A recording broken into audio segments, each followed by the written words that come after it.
நீதிக்கு தண்டனைன்னு ஒரு படம் கலைஞர் கதை வசனத்தில் அவர் எஸ்.சி. சந்திரசேகர் தான் படம் எடுத்தார்.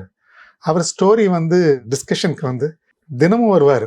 ஸோ இந்த ஸ்டோரி டிஸ்கஷன் ஜெயிலர் ஆஃபீஸ், அப்போ நான் ஜெயிலர், என்னுடைய ஆஃபீஸில் தான் அவங்க பேசிகிட்டு இருப்பாங்க. அப்போல்லாம் இன்டர்வியூக்கெல்லாம் ஒரு பெரிய ரெஸ்ட்ரிக்ஷன்ஸ் எல்லாம் ஒன்றும் கிடையாது. இதெல்லாம் சாதாரணமாக அவர் பார்க்குறக்கு எல்லாரும் வருவாங்க. காலையில் சாயந்தரம் வரைக்கும் அவர் பார்த்துட்டு போயிட்டு இருப்பாங்க. ஸோ அவர் ஸ்டோரி டிஸ்கஸ் பண்ணிட்டு போவார். அது அந்த ஸ்பெசிஃபிக் டைமில் தான், உங்களுக்கு என்ன டைமோ அந்த டைமில் தான், அவுட் ஆஃப் ஆஃபீஸ் ஹவர்ஸ் எல்லாம் கிடையாது. அந்த மாதிரி வந்தாங்க, பேசினாங்க, அப்புறம் ஸ்டோரி டிஸ்கஸ்லாம் பண்ணாங்க.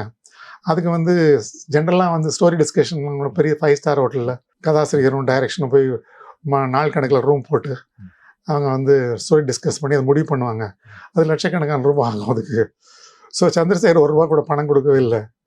ஸோ இப்போ அந்த கடனை மகன் பிரியாணி போட்டு அடைச்சிட்டாரா அப்படின்னு சொல்லிட்டேன் நான். இது சும்மா ஒரு கூட்டத்தை ஈர்க்கணுன்றதுக்காக சொன்ன ஒரு செய்தி தான். அது அடுத்த நாள் காலையில் பார்த்தீங்கன்னு கேட்டிங்கன்னா, ஒரு ஹிந்துலலாம் ஒரு கட்டம் கட்டி ஒரு காலம் செய்தியாக போட்டாங்க அதில்.